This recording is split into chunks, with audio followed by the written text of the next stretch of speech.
Bienvenue à l'enregistrement du culte pour cette fête de Pentecôte.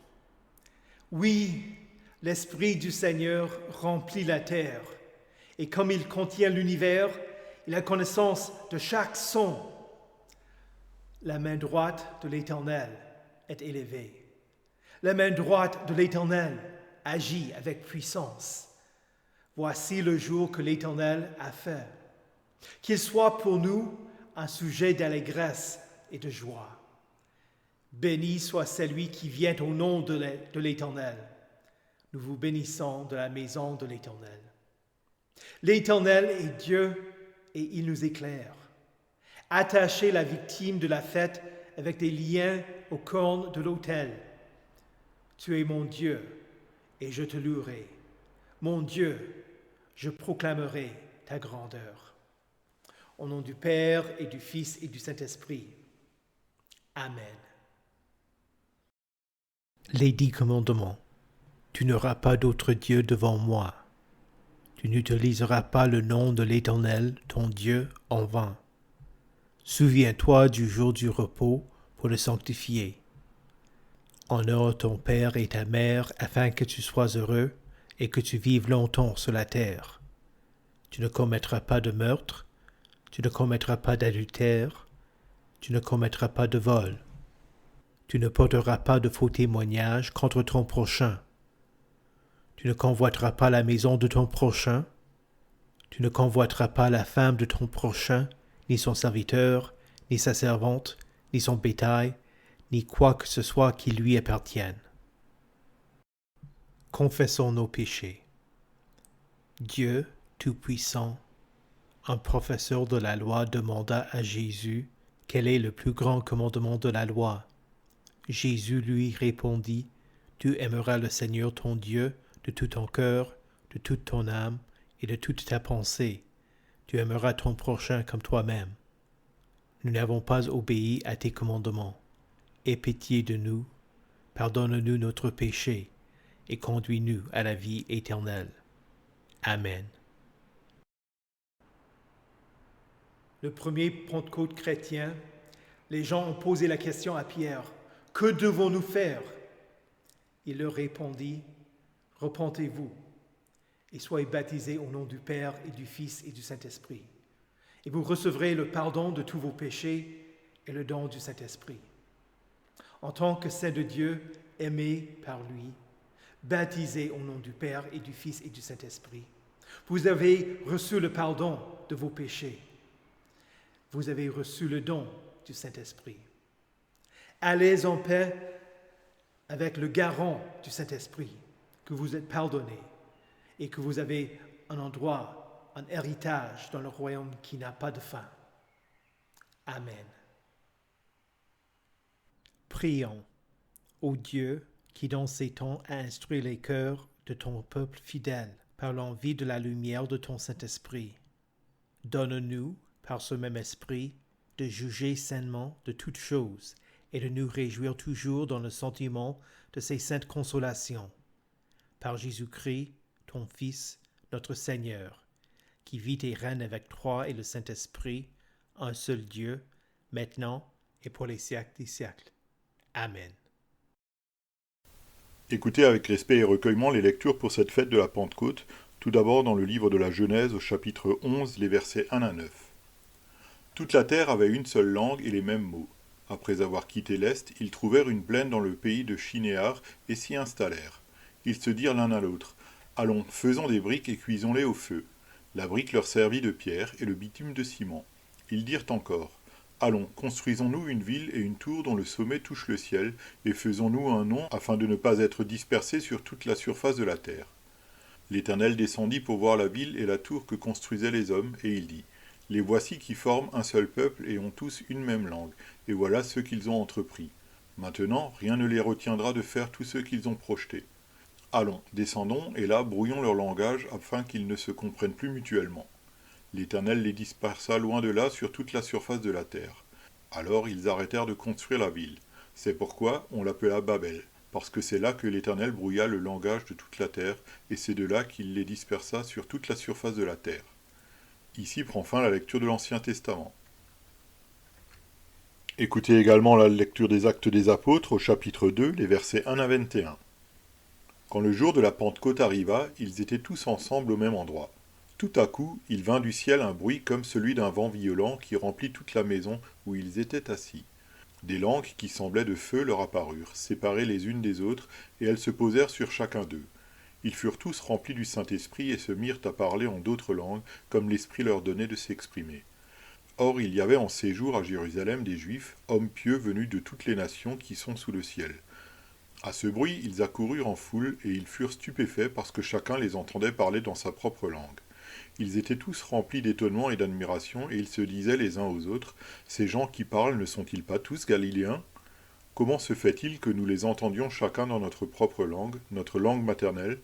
Parthes, Mèdes, Élamites, habitants de la Mésopotamie, de la Judée, de la Cappadoce, du Pont, de l'Asie, de la Phrygie, de la Pamphylie, de l'Égypte, du territoire de la Libye voisine de Cyrène et résidents venus de Rome, juifs de naissance ou par conversion, crétois et arabes, nous les entendons parler dans notre langue des merveilles de Dieu. » Tous remplis d'étonnement et ne sachant que penser, ils se disaient les uns aux autres, « Qu'est-ce que cela veut dire ?» Mais d'autres se moquaient et disaient, « Ils sont pleins de vin doux. » Alors Pierre, debout avec les 11 apôtres, s'exprima d'une voix forte en ces termes, « Hommes de Judée et vous tous qui séjournez à Jérusalem, comprenez ce qui se passe et prêtez l'oreille à mes paroles.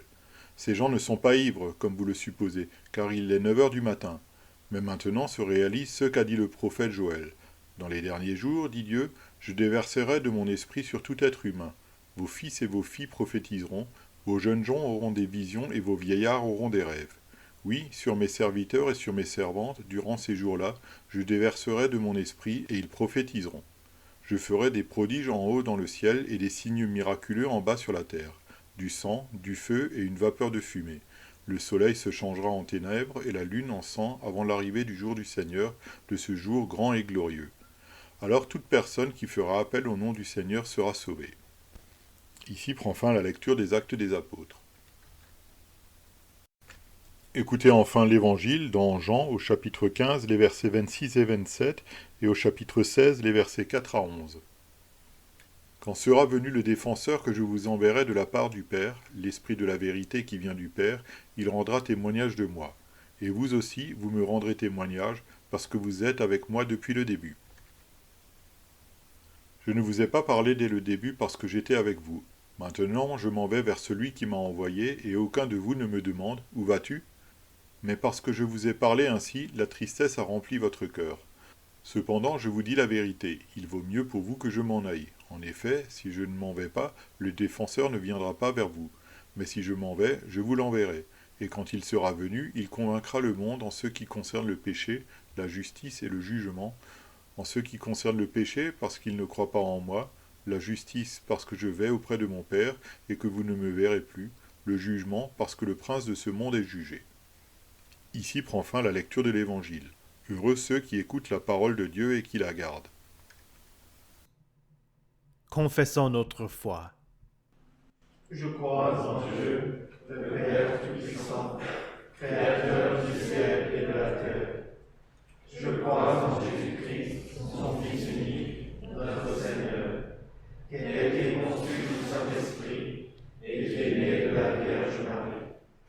Il a souffert sous Ponce Pilate, il a été crucifié, il est mort, il a été enseveli, il est descendu aux enfers, le troisième jour, il est ressuscité des morts, il est monté au ciel, il siège à la droite de Dieu, le Père Tout-Puissant, et il viendra de là pour juger les vivants et les morts.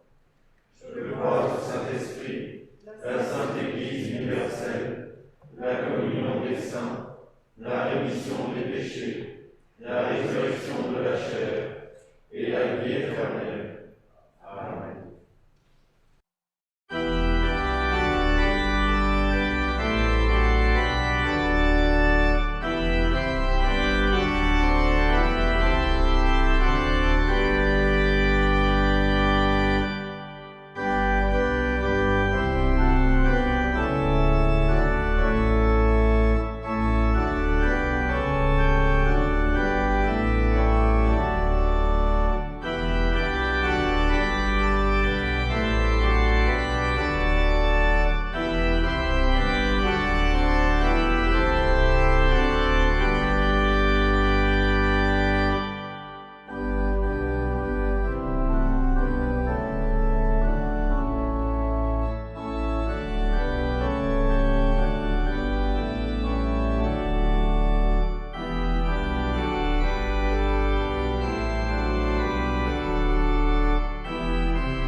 Prions.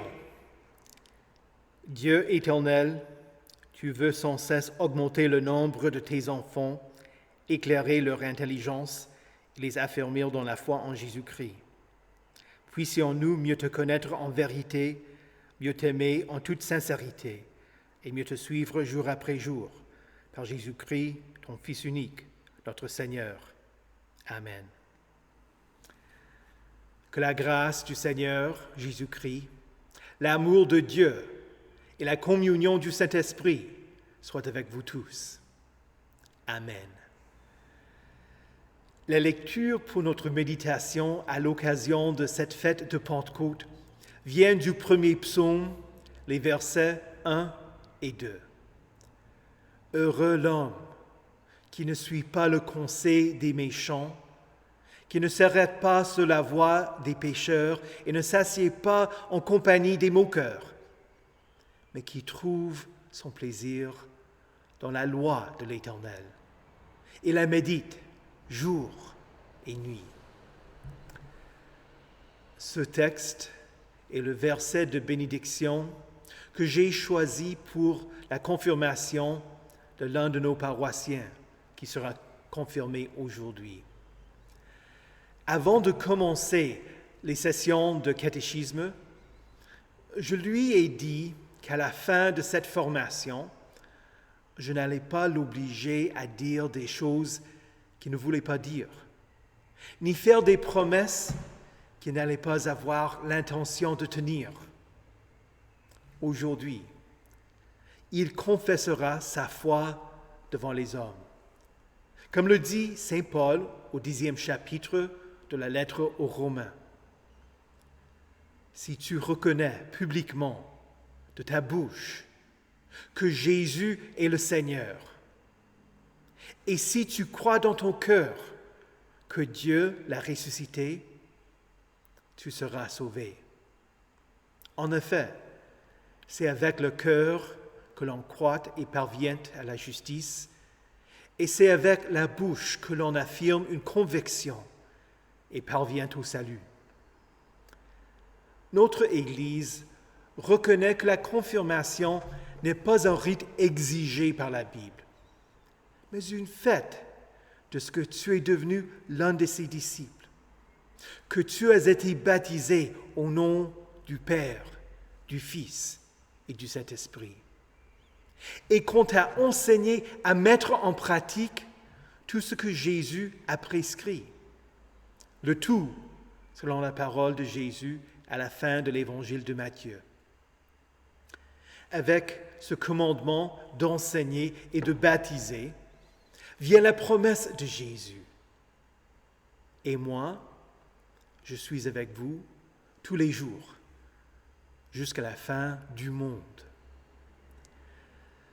Une partie de l'enseignement catéchétique t'a préparé pour que tu reçoives la Sainte Seine dignement, c'est-à-dire en reconnaissant le corps et le sang de Jésus, et aussi en reconnaissant que tu es un pécheur qui a besoin d'être pardonné, et en voulant vivre une vie qui est conforme à sa parole. Considérons le récit du prophète Jonas dans l'Ancien Testament. Cet homme a été jeté du bateau, avalé par un grand poisson et, 3 jours plus tard, vomi sur la terre. Jésus utilise cette image pour parler du temps qu'il allait passer dans le sépulcre avant d'être ressuscité. À travers ton baptême, Christ t'a donné une nouvelle vie, la naissance d'en haut. Dans la lettre aux Romains, l'apôtre Paul écrit « Ignorez-vous que nous tous qui avons été baptisés en Jésus-Christ, c'est en sa mort que nous avons été baptisés.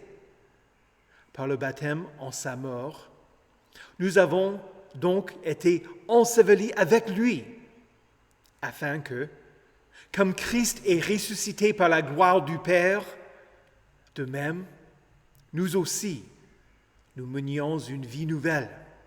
En effet, si nous avons été unis à lui par une mort semblable à la sienne, nous le serons aussi par une résurrection semblable à la sienne.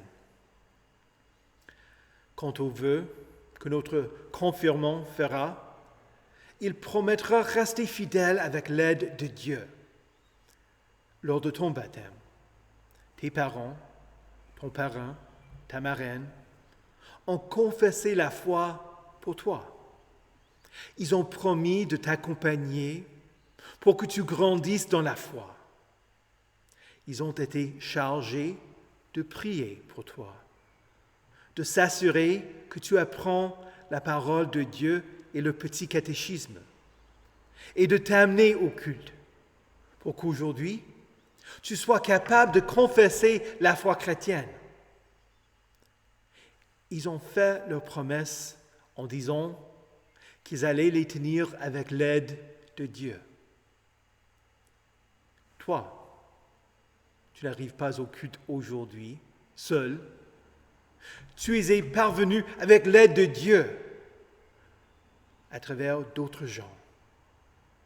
Depuis que tu as promis que tu resteras fidèle à Dieu et à son Église, tu n'es pas seul. Ce n'est pas que tes frères et sœurs en Christ diront « Il est adulte, il peut faire ce qu'il veut maintenant ». Tes frères et sœurs en Christ t'encourageront à participer à la vie de la paroisse, à écouter la parole de Dieu, à recevoir la Sainte Seine, à faire appel à Dieu quand tu es en difficulté et à maintenir l'amitié avec d'autres chrétiens. Il prie pour toi. Il te corrige quand tu commets un péché. Il t'encourage dans la foi. Tu n'as pas toujours eu la force en toi-même. Quand tu es fatigué ou malade, d'autres viennent. Ils te disent de ne pas dédaigner la sainte parole, mais de l'écouter. Il y a des difficultés pour rester fidèle. Tu as des ennemis dans le monde, le diable et la nature pécheresse. Il veut que tu t'égares. Ton espoir ne vient pas de toi-même, mais de Dieu qui est fidèle. Celui qui t'a racheté t'aime. Il dit, « Je ne te délaisserai pas et je ne t'abandonnerai pas. » Ne jamais lui tourner le dos. Le texte dit, « Heureux l'homme qui ne suit pas le conseil des méchants, qui ne s'arrête pas sur la voie des pécheurs et ne s'assied pas en compagnie des moqueurs. » Le mot « heureux » n'est pas du domaine de l'émotion, mais est plutôt de l'ordre de la paix que nous avons avec Dieu et sa bénédiction. Le texte identifie 3 dangers. Le premier danger, heureux l'homme qui ne suit pas le conseil des méchants. Fais attention à celui ou à celle que tu écoutes. Des méchants ne veulent pas le bien pour toi. Et tu ne reconnaîtras pas toujours la personne qui veut te faire du mal. La sagesse des hommes est folie pour Dieu. Christ crucifié est puissance de Dieu et sagesse de Dieu pour ceux qui sont appelés. 1 Corinthiens chapitre 1, les versets 23 et 24.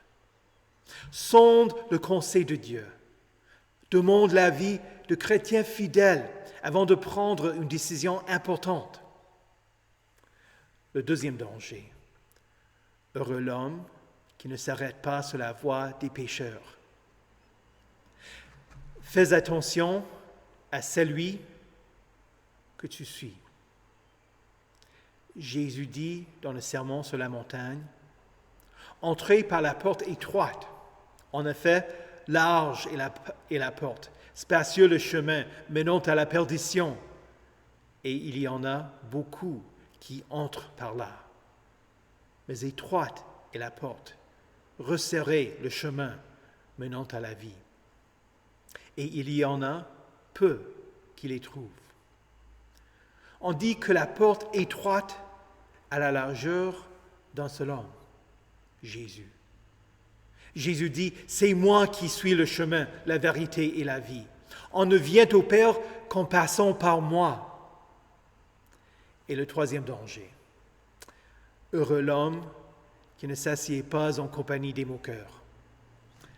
Fais attention avec qui tu passes ton temps.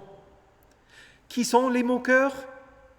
Selon le livre des Proverbes, au chapitre 21, le verset 24, l'orgueilleux, l'insolent, voilà ce qu'on appelle un moqueur.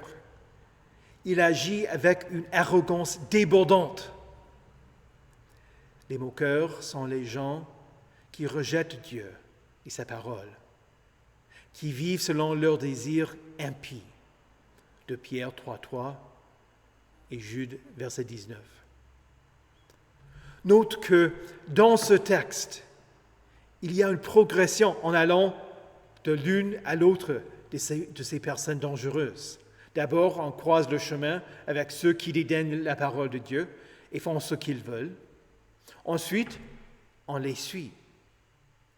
Finalement, on devient l'un d'eux et on reste avec eux, abandonnant la voie qui mène à la vie. On passe davantage de temps avec eux et on devient l'un d'eux. Heureux, béni l'homme qui ne suit pas le conseil des méchants, qui ne s'arrête pas sur la voie des pécheurs et ne s'assied pas en compagnie des moqueurs. Continue sur le bon chemin. Suis Jésus. Ne te laisse pas attraper par eux. Le péché, c'est comme une toile d'araignée qui est un piège pour la mouche qui ne peut plus s'échapper. Les commandements sont comme une clôture dans laquelle nous avons la liberté. Dieu veut que nous restions dans la clôture pour notre bien-être. Les commandements nous disent comment nous devons agir envers d'autres. Mais avant tout, ils nous disent comment nous devons louer Dieu, par nos pensées, par nos paroles et par nos actes. Tertullien, l'un des pères de l'Église, soutient cette idée en parlant de la vie d'une personne baptisée. Il écrit, « Pour nous qui sommes comme des poissons conduits par Jésus-Christ, notre chef, nous naissons dans l'eau et nous ne pouvons autrement conserver notre vie qu'en demeurant dans cette eau. » Il continue à dire qu'un faux enseignant de son époque a su trouver un moyen infaillible de faire périr ces poissons en les mettant hors de l'eau. Reste dans l'eau de ton baptême. Demeure en Christ. Ne t'éloigne pas de son Église. Persévère dans l'étude de sa parole. Il nous faut entendre le verset 2 du texte. Heureux l'homme qui trouve son plaisir dans la loi de l'Éternel. Il la médite jour et nuit. Le mot loi dans ce texte ne veut pas seulement dire les commandements. C'est le mot hébreu Torah qui veut dire toute la parole de Dieu. Quand tu as assisté au catéchisme, tu as étudié le petit catéchisme et tu as mémorisé certains versets. Tu as lu et étudié des textes bibliques, mais le jour de ta confirmation n'est pas la fin de ton étude de la parole. Tu connais l'essentiel. Tu connais Jésus, ton Sauveur, les commandements, le credo, le Notre Père, le Saint Baptême et la Sainte Seine. Mais ce n'est pas que tu aies étudié et passé un examen, les réussis et reçoivent ton diplôme pour mettre fin à tes études. Non. C'est le début d'un engagement avec la parole de Dieu qui doit durer toute ta vie. Le tout premier jour de Pentecôte, le Saint-Esprit descendit sur les apôtres et ils prêchèrent pour que tout homme présent comprenne la parole dans sa langue maternelle. La foule voulait savoir ce qu'elle devait faire. Pierre dit, « Changez d'attitude et que chacun de vous soit baptisé au nom de Jésus-Christ pour le pardon de vos péchés. Et vous recevrez le don du Saint-Esprit. En effet, la promesse est pour vous, pour vos enfants et pour tous ceux qui sont au loin, en aussi grand nombre que le Seigneur notre Dieu les appellera. » La promesse est aussi pour toi. Le Seigneur t'a appelé à lui. Tu as été baptisé pour le pardon de tes péchés. Tu as reçu le don du Saint-Esprit. Ne suis pas le conseil des méchants. Ne t'arrête pas sur la voie des pécheurs. Ne t'assieds pas en compagnie des moqueurs. Trouve ton plaisir dans la parole de l'Éternel. Médite-la jour et nuit, non pas pour être béni, mais parce que tu es béni par Dieu, parce que tu es son fils ou sa fille bien-aimée, baptisé en Jésus-Christ. Au nom de Jésus, Amen. Que la paix de Dieu qui surpasse toute intelligence garde vos cœurs et vos esprits en Jésus-Christ pour la vie éternelle. Amen. Prions. Notre Père céleste, tu nous invites à croire que tu es vraiment notre Père et que nous sommes vraiment tes enfants, afin que nous t'adressions nos prières sans crainte et avec pleine confiance, comme des enfants chéris à leur Père bien-aimé. Ô Dieu, ton nom est saint en lui-même, qu'il soit sanctifié parmi nous, que nous t'invoquions dans tous nos besoins, t'adorions, te bénissions et te disions notre reconnaissance, afin que ta parole de vérité soit enseignée fidèlement dans toute sa pureté. Roi de l'univers, ton règne vient de lui-même sans le secours de nos prières, mais nous prions qu'il vienne aussi à nous. Donne-nous ton Esprit Saint pour que, par sa grâce, nous croyions en ta sainte parole et menions une vie pieuse, ici dans le temps et là-bas dans l'éternité. Ô Seigneur, ta bonne et miséricordieuse volonté s'accomplit sans le secours de nos prières, mais nous prions qu'elle s'accomplisse aussi parmi nous. Brise et arrête tout mauvais projet et toute mauvaise volonté du diable, du monde et de notre chair, qui veulent nous empêcher de sanctifier ton nom. Fortifie-nous et maintiens-nous fermement dans ta parole et dans la foi jusqu'à la fin de notre vie. Ô Éternel, fais-nous reconnaître le bienfait de notre pain quotidien, pour que nous le recevions avec des cœurs reconnaissants, que chaque jour tu donnes tout ce qui est nécessaire à l'entretien du corps et de la vie, sans le secours de nos prières. Père céleste, ne tiens pas compte de nos péchés et ne repousse pas nos demandes à cause d'eux. Par contre, accorde-nous ton pardon par grâce.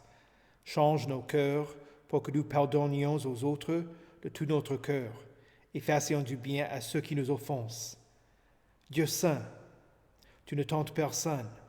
Nous demandons que tu nous gardes et nous préserves pour que le diable, le monde et notre chair ne nous trompent et ne nous égarent pas dans l'incrédulité, le désespoir et d'autres scandales et vices. Fais-nous sortir victorieux des tentations qui nous pressent. Dieu de notre salut, délivre-nous de tous les maux qui peuvent nous atteindre dans notre corps et dans notre âme, dans nos biens et dans notre honneur.